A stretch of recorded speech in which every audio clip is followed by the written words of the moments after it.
So hi everyone, welcome back to my channel. ये video हमारे front end system design course का first video होने वाला है और इस वीडियो हम बात करेंगे हाउ वेब वर्क, कि आखिर में ये वेब कैसे काम करते हैं। क्या होता है जब अपने लैपटॉप पे आप लिखते हो youtube.com और उसके बदले में हमें यूट्यूब का वेब पेज शो हो जाता है, और ये चीज़ें कैसे काम कर रही होती है, कैसे रिस्पॉन्स आता है सर्वर से, कैसे क्लाइंट से रिक्वेस्ट जाता है सर्वर तक और हमें ये डेटा मिल पाता है। तो इन सभी प्रोसेस को एक एक करके डिटेल में बात करेंगे इस वीडियो में कि आखिर ये सर्वर क्या होता है, डीएनएस क्या होता है, आईएसपीस क्या होते हैं, कैसे इंटरनेट पे आपस में सारे कंप्यूटर्स कम्युनिकेट कर पाते हैं एक दूसरे से। इन सभी चीज़ों के बारे में हम डिस्कस करेंगे इस वीडियो में। तो बिना किसी देरी के स्टार्ट करते हैं।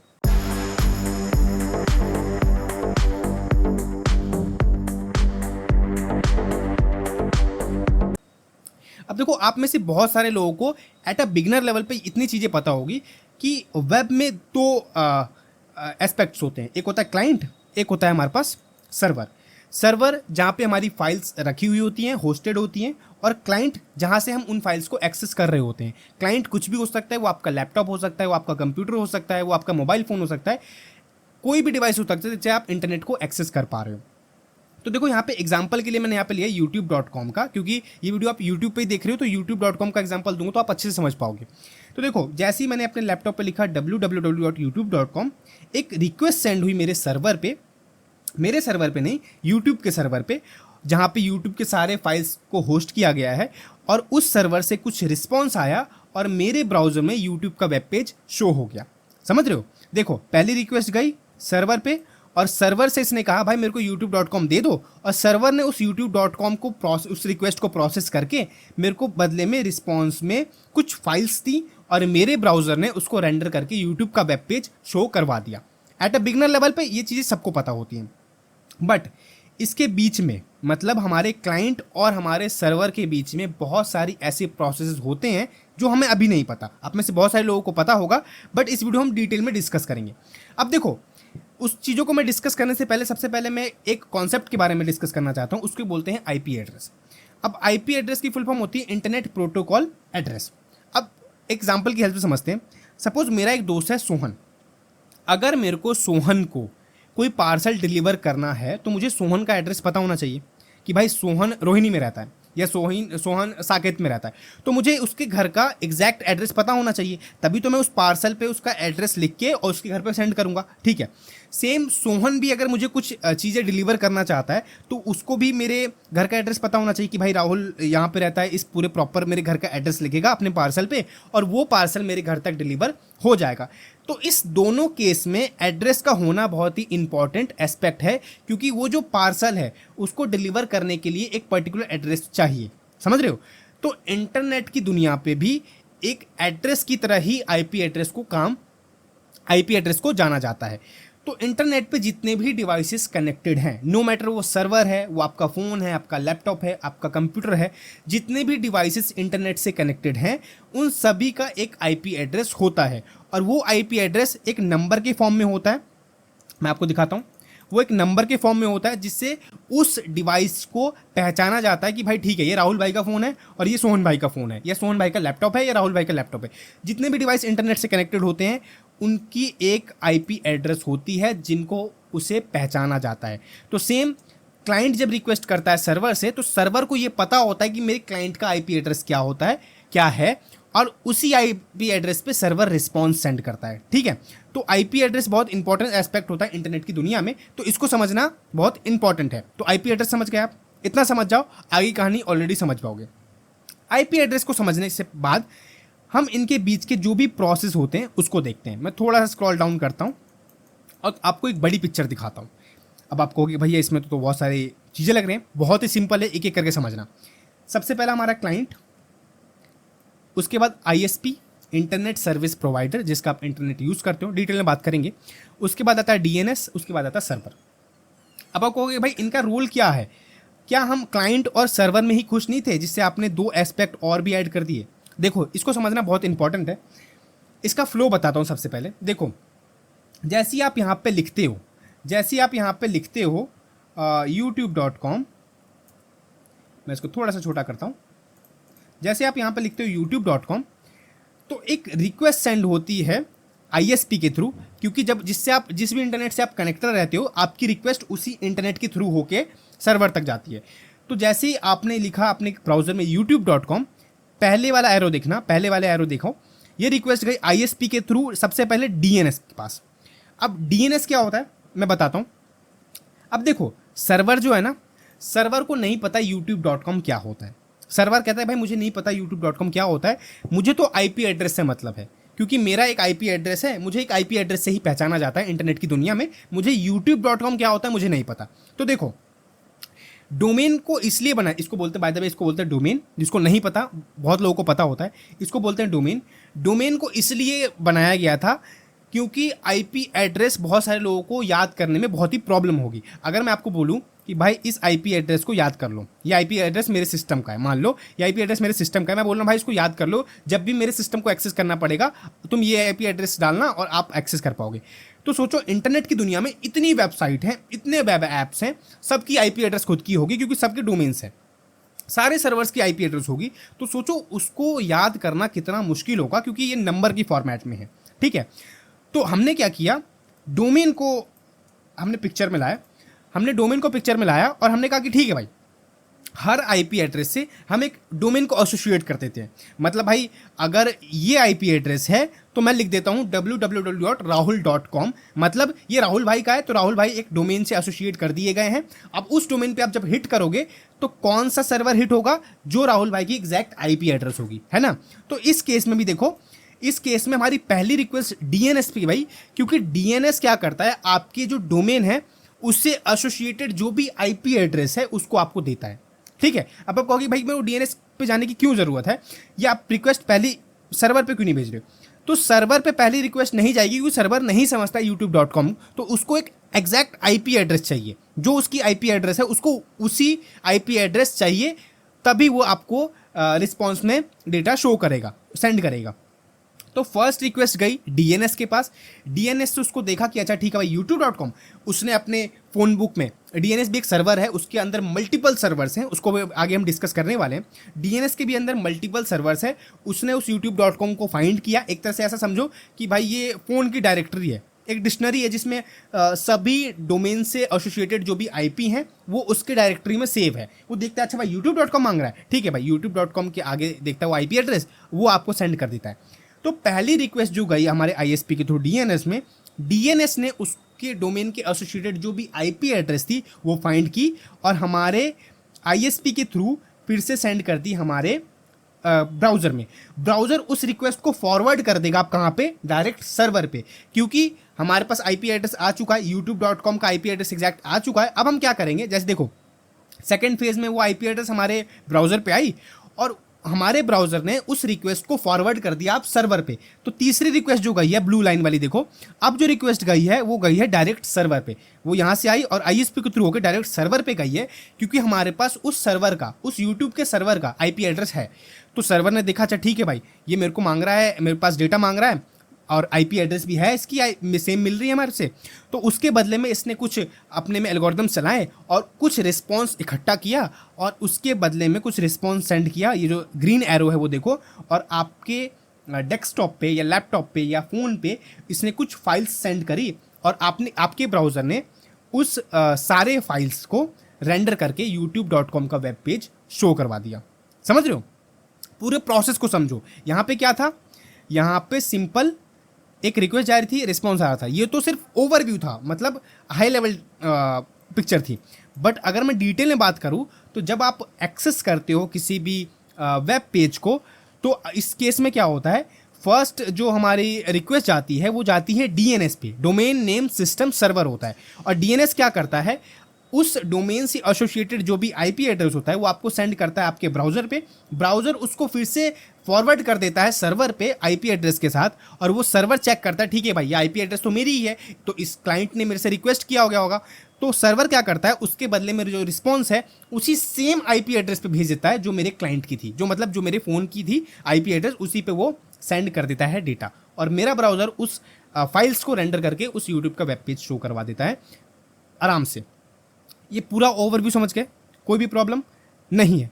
तो इनके बीच में भी बहुत सारे प्रोसेस होते हैं, मतलब डोमेन नेम सिस्टम जो सर्वर है वो भी अपने लेवल पे कैसे डोमेन को फाइंड करता है, आईएसपी भी कैसे कनेक्टेड रहता है हमारे क्लाइंट से, कैसे हमारा जो फ़ोन है वो इंटरनेट से कनेक्टेड रहता है और कैसे सर्वर काम करता है, अब हम इस पिक्चर को भी डिस्कस करेंगे। अब सबसे पहले समझते हैं क्लाइंट और आईएसपी का रिलेशनशिप। ठीक है, मतलब इस क्लाइंट में और आईएसपी में क्या रिलेशनशिप है, कैसे कनेक्शन हमारे डीएनएस तक जाता है और सर्वर तक, सर्वर से आईएसपी के थ्रू आता है। तो सबसे पहले इनका रिलेशनशिप समझते हैं, और इनका रिलेशनशिप समझने के लिए हमें पता होना चाहिए कि भाई इंटरनेट कैसे काम करता है। ठीक है, तो सबसे पहले उसको जानते हैं, क्योंकि इस पूरे सिनेरियो को अगर आप समझ गए तो आप बहुत सारे कॉम्प्लेक्स प्रॉब्लम को सॉल्व कर पाओगे। अगर आप इस पूरे सिनेरियो को समझ गए तो मैं सिंपल से स्लाइड करता हूं, और यहाँ पे सबसे पहले समझते हैं हाउ इंटरनेट वर्क्स, कि आखिर में भाई जो इंटरनेट की दुनिया है आपस में कैसे काम करती है।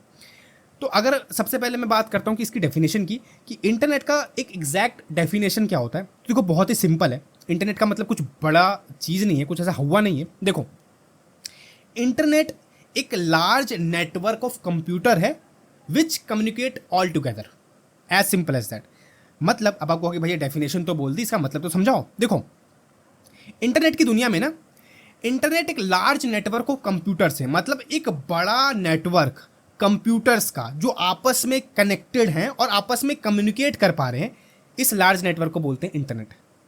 ऐसा नेटवर्क जहां पे सारे कंप्यूटर्स आपस में कनेक्टेड हैं, मेरा कंप्यूटर, मेरे दोस्त का कंप्यूटर, मेरे चाचा का कंप्यूटर, मेरे मतलब 7 समुंदर पार जो सर्वर है वो आपस में कनेक्टेड हो, सारे कंप्यूटर आपस में कनेक्टेड हो, वो पूरा जो नेटवर्क है और आपस में कम्युनिकेट कर पाए, इसको बोलता है इंटरनेट।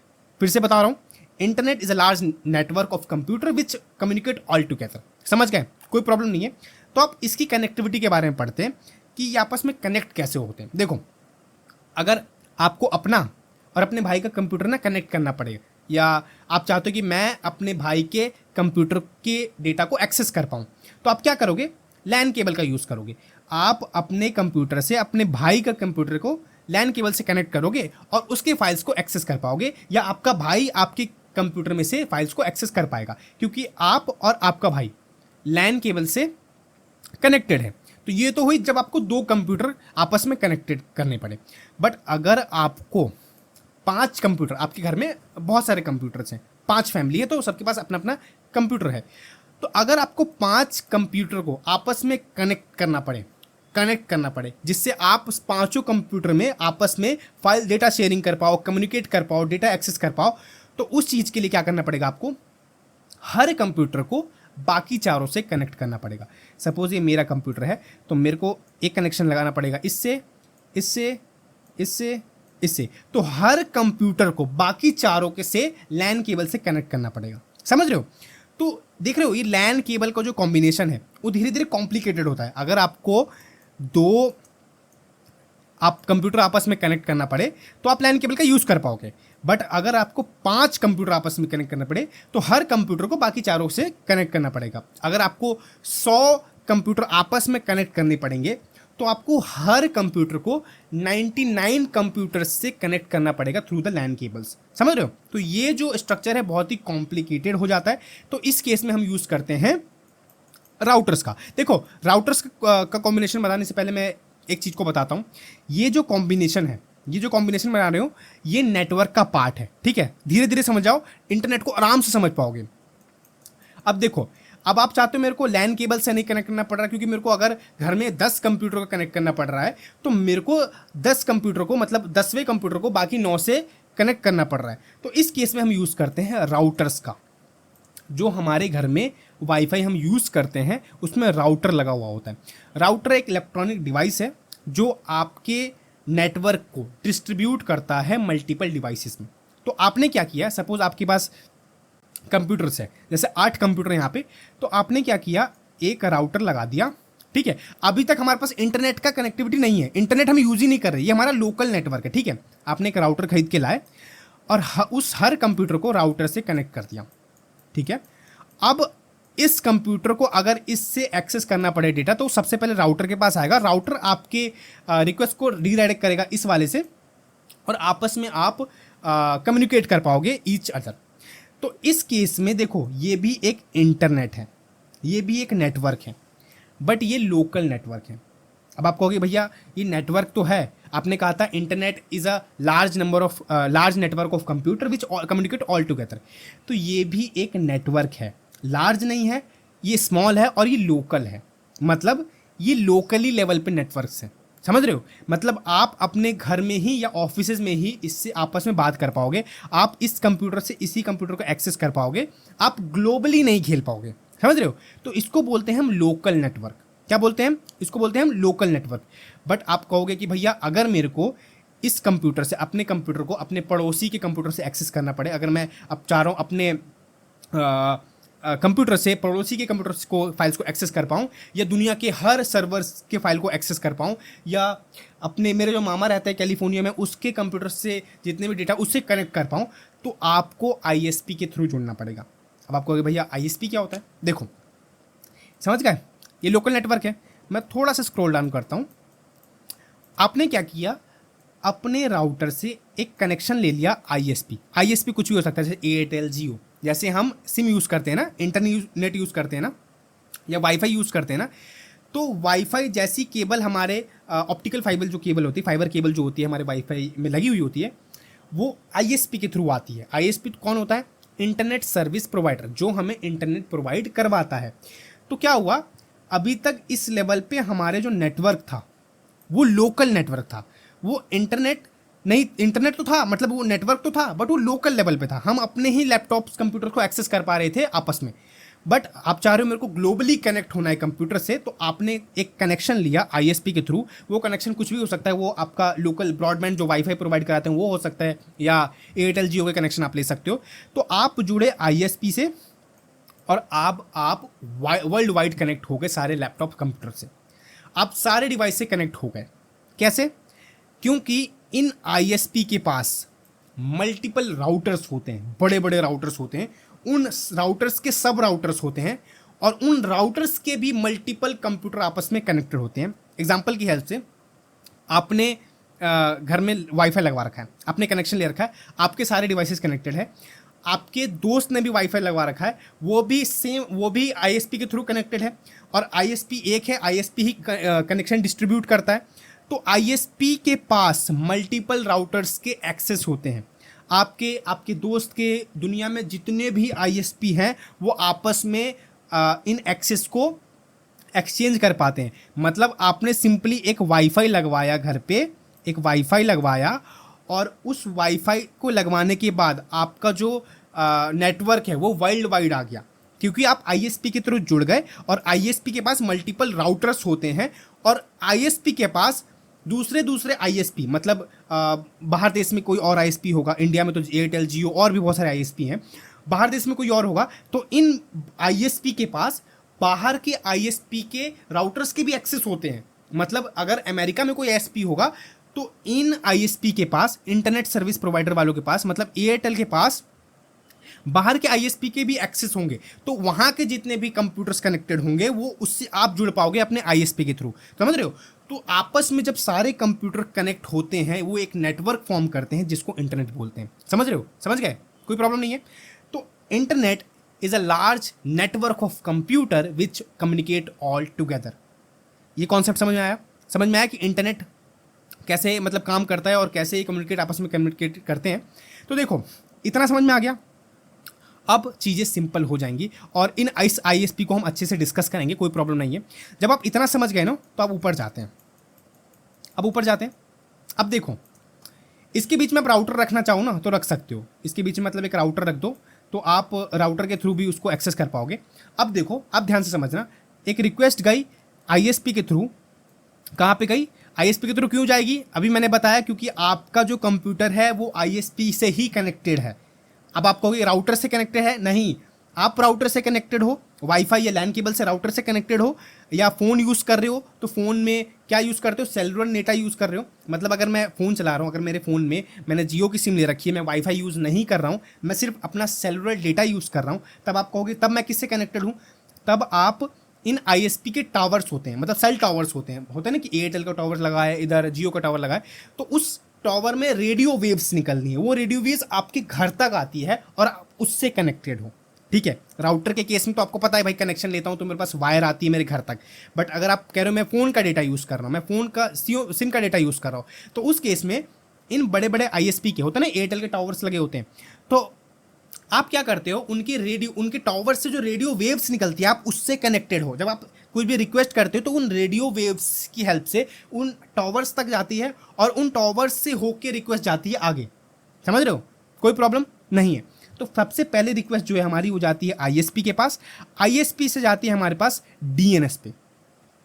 अब आप कहोगे DNS क्या होता है? DNS होता है डोमेन नेम सिस्टम, और यही हमारे डोमेन को रिजॉल्व करके देता है एक IP एड्रेस में। समझ रहे हो? तो अब समझते हैं, क्योंकि आप ISP को समझ गए थोड़ा, कैसे आपस में कंप्यूटर लिंक्ड होते हैं, कम्युनिकेट करते हैं आपस में, ये समझ गए होगे। तो आप DNS को समझते हैं कि DNS के अंदर क्या क्या प्रोसेस होती हैं जिससे वो हमारे डोमेन को रिजॉल्व करके दे पाता है। अब देखो, मैं थोड़ा सा इसको स्लाइड करता हूँ, इधर मैं थोड़ा सा छोटा करता हूँ। अब देखो यहाँ पे ये है DNS, ये रिक्वेस्ट आई हमारे पास, हमारे ISP के थ्रू हमारे पास आई DNS तक आई। अब DNS क्या करता है? DNS के बाद खुद का कैश मेमोरी होता है। कैश मेमोरी क्या है? एक स्मॉल स्टोरेज होता है जिसमें अगर आपने youtube.com को पहले एक्सेस किया है कभी इन द पास्ट, तो वो इसके कैश मेमोरी में सेव हो जाती है।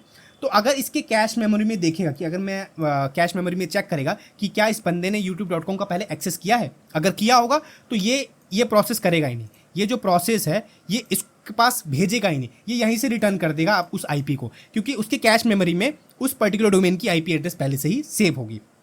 बट अगर आपने उस डोमेन को पहले एक्सेस कभी नहीं किया है तो ये क्या करेगा, एक क्वेरी पास करेगा, एक रिकर्सिव क्वेरी जनरेट करेगा जिससे आपके डोमेन की जो IP एड्रेस उसको रिजॉल्व कर पाए।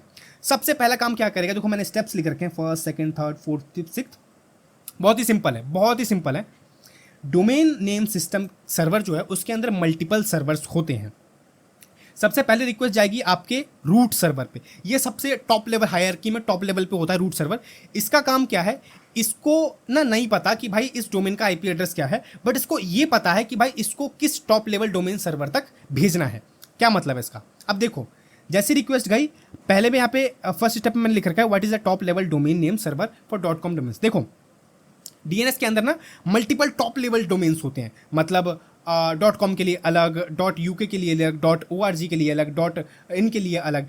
तो रूट सर्वर क्या करता है, चेक करता है कि भाई अच्छा ठीक है ये youtube.com है, तो इसको पता रहता है कि अगर ये .com डोमेन है तो इसको किस TLD पे भेजना है, इस .com डोमेन का किस TLD के पास इंफॉर्मेशन होगी जिससे इसको IP एड्रेस मिल जाए। तो ये क्या करता है, एक दूसरी इसके रिस्पॉन्स में देता है कि अच्छा ठीक है भाई ये .com है, तो ये एक रिस्पॉन्स में देता है इस रिजॉल्वर को, इसको रिजॉल्वर एज अ रिजॉल्वर लेते हैं, DNS रिजॉल्वर। अब ये क्या करेगा, अच्छा ये क्या करेगा, अब ये DNS देखेगा कि अच्छा ठीक है भाई रूट सर्वर ने मेरे को एक एड्रेस बताया है, एक IP एड्रेस बताया है, वो IP एड्रेस है TLD का। मतलब रूट सर्वर ने बोला कि भाई अगर ये .com है तो मुझे नहीं पता कि भाई इस डोमेन का क्या IP एड्रेस है, बट मुझे इतना पता है कि इस .com वाले डोमेन को कौन सा टॉप लेवल डोमेन सर्वर है, मतलब कौन सा TLD सर्वर है जो इसको रिजॉल्व कर सकता है। तो इसने उसके बदले में उस रिक्वेस्ट को सेंड किया उस .com वाले TLD सर्वर। ये है TLD सर्वर, इसको बोलते हैं टॉप लेवल डोमेन सर्वर। यहाँ पे सारे डोमेन्स की इंफॉर्मेशन होती है। अब देखो तीसरी जो रिक्वेस्ट है, अब ये कह रहा है, अब हमने कहा कि भाई TLD भाई, क्योंकि हमें TLD का एड्रेस मिला था रूट सर्वर से, क्योंकि रूट सर्वर ने हमें बोला था कि भाई मेरे पास तो नहीं है, बट मैं इसको ऐसे TLD सर्वर पे भेज सकता हूँ जो इसका जवाब दे दे। तो इसने भेजा इस TLD सर्वर पे। अब ये TLD क्या कहता है कि भाई देखो भाई मुझे youtube.com www.youtube.com का एग्जैक्ट IP एड्रेस तो नहीं पता, लेकिन मुझे इतना पता है कि इसके लिए कौन सा ऑथोरिटेटिव सर्वर है जो इसका IP एड्रेस दे सकता है। मतलब इसको IP एड्रेस नहीं पता, बट इसको वो सर्वर पता है जो इसका IP एड्रेस दे सकता है। सेम रूट सर्वर की तरह इसने किया कि रूट सर्वर को ये नहीं पता होता है कि भाई उसका IP एड्रेस क्या है, बट उसको ये पता होता है कि इस डोमेन की रिक्वेस्ट को किस सर्वर पे भेजूं, किस TLD सर्वर पे भेजूं जिससे मेरे को उसका डोमेन मिल जाए। तो उसने TLD पे भेजा। TLD ने कहा कि भाई मेरे को इस डोमेन का IP एड्रेस तो नहीं पता, बट मुझे ये पता है कि इस डोमेन को मैं किस ऑथोरिटेटिव सर्वर पे भेजूं, ऑथोरिटेटिव नेम सर्वर पे भेजूं जिससे आपको IP एड्रेस भेज जाए। तो इसने क्या किया, उसी ऑथोरिटेटिव IP नेम सर्वर पे भेजा, जिसके पास youtube.com का IP एड्रेस है। तो ये रिक्वेस्ट गई यहाँ पे और मैंने बोला इसको give me N IP address for www.youtube.com। इस ऑथोरिटेटिव सर्वर के पास उस आईपी एड्रेस का, उस डोमेन का आईपी एड्रेस होगा, क्योंकि हम हायरार्की फॉलो करते हुए आए हैं। रूट सर्वर ने टीएलडी पे भेजा, रूट सर्वर ने उस डोमेन के रेस्पेक्टिव टीएलडी को सर्च किया और उस टीएलडी पे भेजा।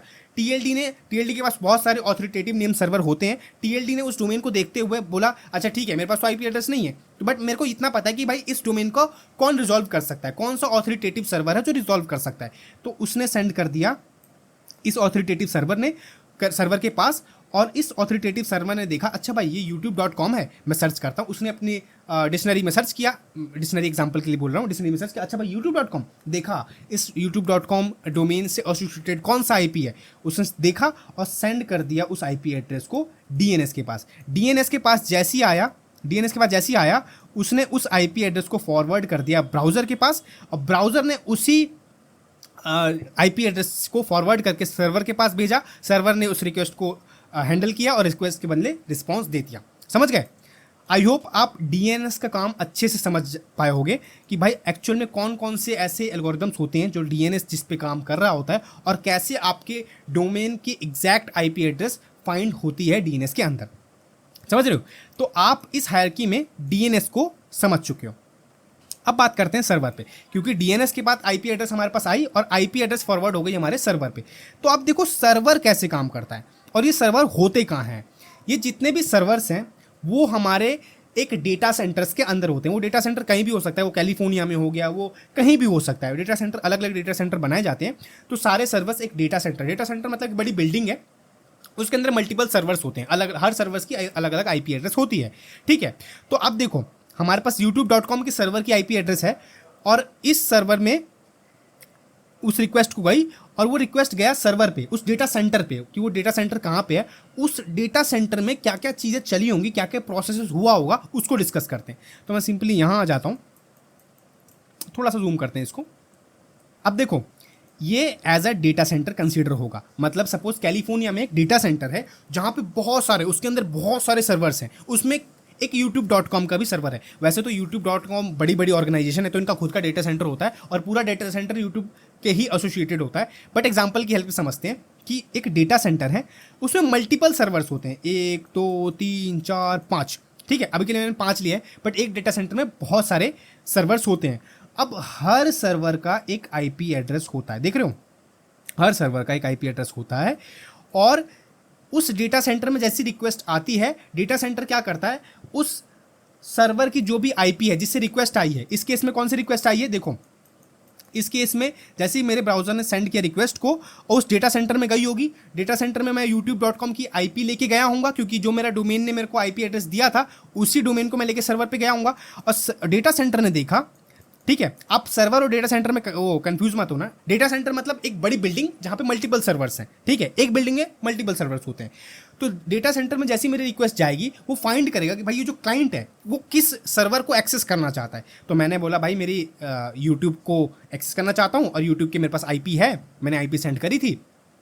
अब अपने डेटा सेंटर में चेक करेगा कि भाई ये जो आईपी एड्रेस है क्लाइंट की जिसको एक्सेस करना चाहता है वो किस सर्वर की आईपी है, चेक करेगा। अच्छा ठीक है, ये नहीं है, ये नहीं है, ये नहीं है, और उसमें से एक मिल जाएगा उसको youtube.com का। ठीक है, youtube.com को जैसे ही मिल जाएगा और आपकी रिक्वेस्ट इस सर्वर में चली जाएगी, और ये सर्वर क्या करेगा, आपकी रिक्वेस्ट को प्रोसेस करके उसके बदले में जो भी डेटा होगा वो आपको सेंड कर देगा ब्राउज़र पे आपने आईएसपी के थ्रू। समझ गए?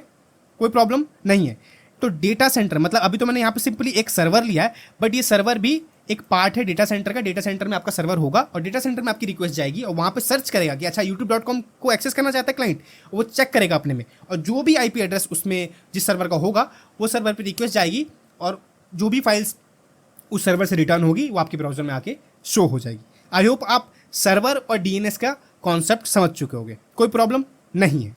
अब बात करते हैं आईएसपी के बारे में। कि भाई एग्जैक्टली ये आईएसपी है क्या और ये कैसे कनेक्टेड रहता है बाकी आईएसपी को। क्योंकि मैंने बोला था जब आपको इंटरनेट के बारे में समझाया था कि भाई आपस में सारे कंप्यूटर्स कनेक्टेड होते हैं और एक लार्ज नेटवर्क को फॉर्म करते हैं जिसको इंटरनेट बोलते हैं, तो ये आईएसपी कैसे वर्ल्ड वाइड से कनेक्टेड होता है और कैसे हमारे फाइल्स का जो डेटा फ्लो होता है वो कैसे हो पाता है। मतलब आप सोच रहे हो ना कि भाई ये जो रिक्वेस्ट जा रही है वो कैसे जा रही है, ये जो रिक्वेस्ट जा रही कैसे जा रही है, हवा में जा रही है क्या, ये सैटेलाइट्स के थ्रू जा रही है, और जो डेटा आ रहा है वो कैसे आ रहा है, सैटेलाइट के थ्रू आ रहा है या कोई तारे बिछी हुई हैं उनके थ्रू आ रहा है।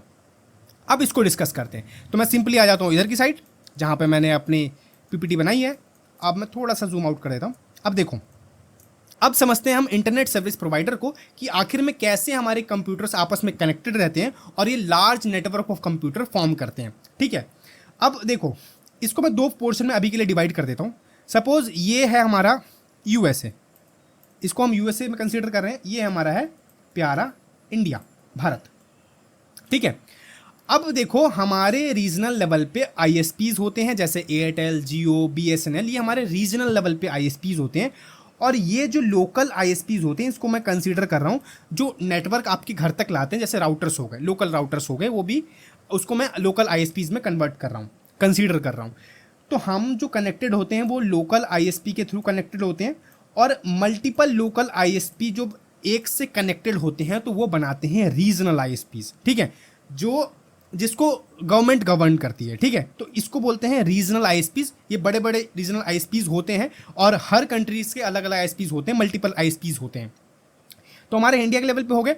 और ये रीजनल आईएसपीज बड़े बड़े ग्लोबल आईएसपीज से जुड़े होते हैं, इंटरनेट सर्विस प्रोवाइडर जो ग्लोबली काम कर रहे होते हैं। ठीक है, और हर ग्लोबली आईएसपीज मल्टीपल रीजनल आईएसपीज से जुड़े हुए होते हैं। तो देखो मैं कनेक्ट हूँ अपने लोकल आईएसपी से और वो कनेक्शन रीजनल तक जाता है और रीजनल जितने भी आईएसपीज होते हैं वो कनेक्टेड होते हैं ग्लोबली और हर ग्लोबली कनेक्टेड होता है रीजनल आईएसपी से। जैसे कि इस केस में यूएसए का रीजनल है, सपोज एग्जांपल के लिए यूएसए के रीजनल से मेरा ग्लोबल आईएसपीज कनेक्टेड है और उस आईएसपी के लोकल आईएसपीज होते हैं और उन आईएसपीज से, उन लोकल आईएसपीज के multiple servers, computers, multiple users connected होते हैं। अब आप बोलोगे कि भैया देखो यार कि अगर मैं यहाँ बैठा हूँ और मैं इस सर्वर से कोई भी डेटा एक्सेस कर पा रहा हूँ, डेटा आ कैसे रहा है?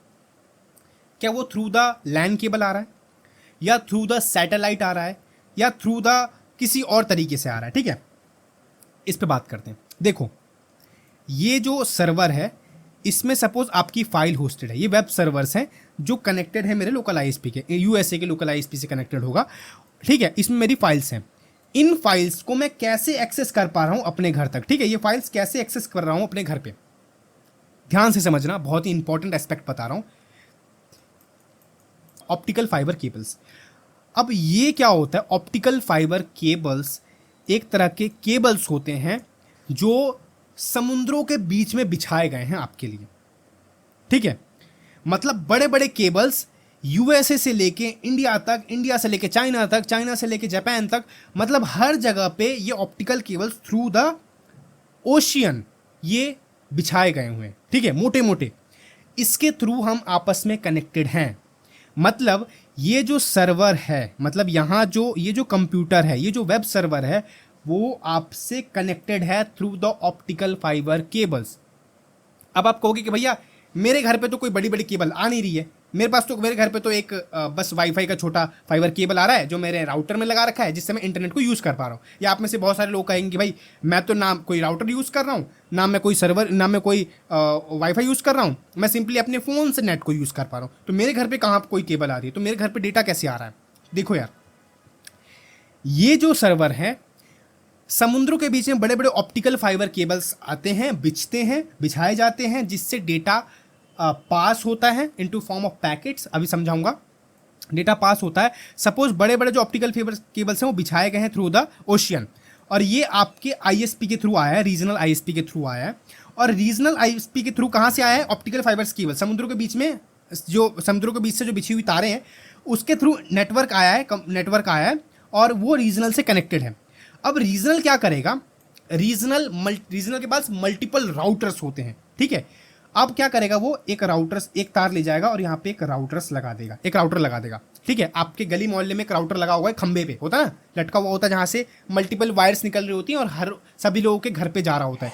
तो ये रीजनल क्या करते हैं, मल्टीपल वायर बिछा देते हैं और हर वायर के एंड में, मतलब हर लोकेलिटी के लिए एक राउटर फिट कर देते हैं। ठीक है, एक हब जो होता है, एक hub kind of thing fit कर देते हैं, और उस राउटर से मल्टीपल, जैसे कि अगर मेरे गली के बाहर भी एक खंबा है जहाँ पे एक हब लगा हुआ है जहाँ से हम कनेक्शन ले पाते हैं, तो वो हो गया लोकल। और उस हब से मल्टीपल हाउसेस में एक तार जा रही होती है जिससे इंटरनेट आता है। समझ रहे हो, मल्टीपल लोकल आईएसपी के थ्रू घरों में, देख रहे हो इस आईएसपी के थ्रू में तार जा रहा है, और इस तार से हम आपस में कम्युनिकेट कर पाते हैं। तो जो बड़े बड़े ऑप्टिकल फाइबर्स केबल्स हैं वो बिछी हुई हैं ओशियन से, और ये कंट्री लेवल पे बिछे हुए हैं। ठीक है, छोटे मोटे नहीं, थ्रू आउट द वर्ल्ड बिछे हुए हैं, और ये आते हैं हमारे रीजनल आईएसपी के थ्रू आते हैं, रीजनल आईएसपी के थ्रू आते हैं, और ये डिवाइड हो जाते हैं मल्टीपल राउटर्स में, सब राउटर्स में, और उन राउटर्स के भी और सब राउटर्स होते हैं, और उस हब में से हमें एक कनेक्शन मिलता है, ऑप्टिकल फाइबर केबल मिलता है, वो हमारे घरों में आता है और राउटर से कनेक्टेड होता है, जिससे हम आपस में कम्युनिकेट कर पाते हैं, दूसरे देश के सर्वर से डेटा एक्सेस कर पाते हैं। अब आप कहोगे कि भैया मैं तो कोई वाईफाई यूज़ करता ही नहीं हूँ, ना मैं कोई राउटर मैंने घर में लगा रखा है, मैं तो फ़ोन से इंटरनेट को एक्सेस कर पाता हूँ।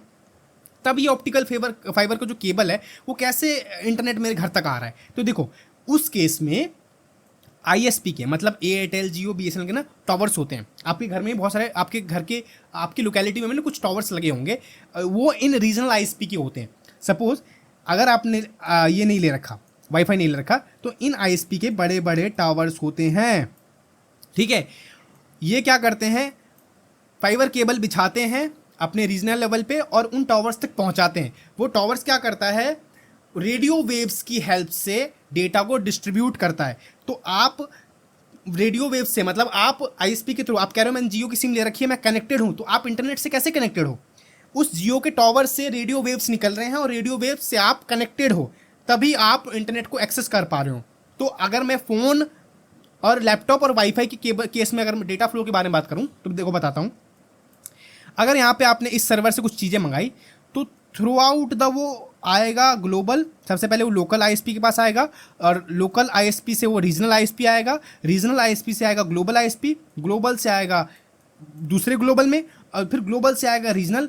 अगर आप मोबाइल फ़ोन यूज़ कर रहे हो तो ये रीजनल आईएसपी क्या करता है, इनके मल्टीपल टावर्स होते हैं, वो ऑप्टिकल फाइबर केवल टावर्स तक भेजता है, टावर्स उसको, उस डेटा को रेडियो वेव्स में कन्वर्ट करता है। ठीक है, और उस नेटवर्क से आप कनेक्टेड हो तो वो रेडियो वेव से आप के फॉर्म में आपके फ़ोन में डेटा आ पाता है। ठीक है, तो इस केस में क्या हो रहा है, डेटा आ रहा है optical fibre through the ocean, regional centre, regional ISP, और रीजनल आईएसपी उसको टावर्स में डिस्ट्रीब्यूट कर रहा है मल्टीपल डिवाइसेस पे। ठीक है, वाईफाई के थ्रू क्या होता है, रीजनल आईएसपी के थ्रू डेटा आया और ये मल्टीपल सब राउटर में क्या हुआ, डिवाइड हो गया, और जो ऑप्टिकल फाइबर केबल, जो केबल आपके घर तक आ रही है, उससे डेटा आप तक पहुंच रहा है। ठीक है, समझ रहे हो, देखा आपने, मतलब अगर आप एक्सेस करना चाह रहे हो इस डेटा को, तो वो कैसे ट्रैवल कर रहा है थ्रू द ओशियंस, और ये आप तक पहुंच रहा है। ठीक है, तो ये जो ऑप्टिकल फाइबर केबल है, इसमें जो डेटा प्रोसेसिंग है बहुत फास्ट है, मतलब आप इसको तो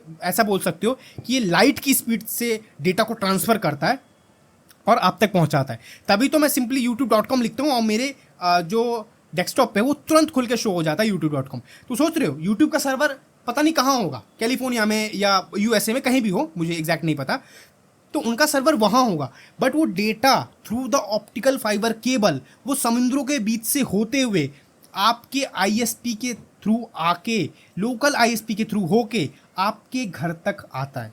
समझ रहे हो, तो सोच के देखो हाउ फास्ट इट इज़, है ना।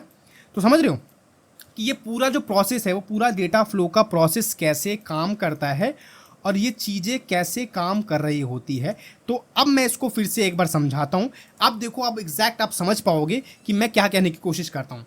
जैसे ही हमने फर्स्ट रिक्वेस्ट भेजी आईएसपी के थ्रू, वो रिक्वेस्ट कैसी गई होगी, जैसे मैंने अपने लैपटॉप से रिक्वेस्ट सेंड करी, मेरे राउटर से होते हुए, वो फाइबर केबल से होते हुए, वो लोकल आईएसपी के थ्रू, रीजनल आईएसपी के थ्रू, ग्लोबल आईएसपी के थ्रू, उस देश के जहाँ पे मेरा डेटा सेंटर है उसके रीजनल, लोकल और तब सर्वर पे होके गई होगी और डेटा ला के मेरे लैपटॉप तक उसने दिया होगा। तो रिक्वेस्ट कैसी गई होगी, आईएसपी के थ्रू गई होगी। पहले डीएनएस ने अपनी एल्गोरिथम चलाए, अपने सर्वर को काम पे लगाया और उसके जो भी आईपी एड्रेस वो मेरे को लाके दे दी, और उस आईपी एड्रेस को मैंने फिर से फॉरवर्ड किया डायरेक्ट सर्वर पे, जहाँ पे मेरा सर्वर होस्टेड है, किसी जिस भी डेटा सेंटर में होस्टेड है वो रिक्वेस्ट वहाँ गई, और उस डेटा सेंटर ने कहा कि अच्छा भाई ठीक है, ये इस आप youtube.com को एक्सेस करना चाहते हो, तो उस सर्वर ने मेरे को डेटा दिया और वो डेटा मेरे को यहाँ पे आके शो हो गया। समझ गए? कोई प्रॉब्लम नहीं है। आई होप आप ये जितने भी फ्लो हैं आप उसका स्क्रीनशॉट ले लो जिससे आप याद रख पाओ, और ये जो सर्वर कैसे काम करता है, कैसे आईएसपी के थ्रू चीज़ें काम करती है। अब देखो, जैसी गवर्नमेंट कोई साइट बैन करती है इंडिया लेवल पे, ग्लोबल लेवल पे, तो वो आईएसपी के थ्रू काम करती है, क्योंकि आईएसपी के ऊपर, रीजनल आईएसपी के पास उनका गवर्न रहता है, गवर्नमेंट करती है, वही डिसाइड करती है कि भाई अगर आप देखते हो कुछ कंट्री में कुछ साइट्स बैन होती हैं तो वो रीजनल लेवल पे ही गवर्नमेंट करती है, जिससे आप इन लोकल आईएसपी के थ्रू डेटा पास ही नहीं कर पाओगे। ठीक है, तो यहीं पे वो चीज़ें ब्लॉक हो जाती हैं जिससे आप उन चीज़ों को एक्सेस नहीं कर पाते हो। तो आई होप आपको ये पूरा प्रोसेस समझ में आ गया हो कि भाई एक्चुअल में ये जो सिनेरियो है वो यहीं तक सीमित नहीं होता, और भी इनके बीच में स्मॉल प्रोसेस होती हैं, बट उसको अगर आप जानोगे तो और भी बेनिफिशियल होगा। बट अगर आपको इतना भी पता है तो आप इंटरव्यू आराम से क्लियर कर पाओगे। इंटरव्यू में ये क्वेश्चन हमेशा आता है कि भाई आपको बताना होगा कि भाई how the web works exactly, और अगर आप इतने डीप में चले गए, आपने बता दिया कि भाई डीएनएस कैसे फाइंड आउट करता है आपके डोमेन को, आईपी एड्रेस को, कैसे सर्वर काम करता है, कैसे आईएसपी काम करता है, कैसे डेटा फ्लो होता है through the optical fibre cable और आपके वाईफाई तक आता है, तो इन सभी चीज़ों को अगर आप बता दोगे तो आप उस क्वेश्चन का बहुत ही आराम से आंसर दे पाओगे। तो आई होप आपको ये समझ में आया होगा कि एग्जैक्टली हाउ वेब वर्क्स, और ये पूरा कॉन्सेप्ट समझ में आया होगा थ्रू द सर्वर, डोमेन और भी बहुत सारी चीज़ें जो भी मैंने इस वीडियो में बताई है। तो ये हमारे front end system design course का फर्स्ट वीडियो था, और इस कोर्स में हम पूरा डिटेल में डिस्कस करेंगे फ्रंट एंड सिस्टम डिज़ाइन के कोर्स को, जिसमें हम high level design, low level design, मैंने इससे पहले एक और वीडियो बनाया है जिसमें मैंने इंट्रोडक्शन पढ़ाया, जिसमें मैंने बताया कोर्स कंटेंट क्या होने वाला है, क्या होता है फ्रंट एंड सिस्टम डिज़ाइन, क्यों इंपॉर्टेंट है इसको सीखना। तो आप सबसे पहले उसको देखो और तभी इस सीरीज़ को फॉलो करना। आपने अभी तक इस वीडियो को लाइक नहीं किया तो प्लीज़ लाइक कर दो, चैनल को सब्सक्राइब करके इस बेल आइकन को जरूर प्रेस कर देना, जिससे आने वाले सारी अपकमिंग वीडियोज़ की नोटिफिकेशन आप तक पहुँच जाएगी। आज के लिए इतना ही, थैंक्स फॉर वॉचिंग।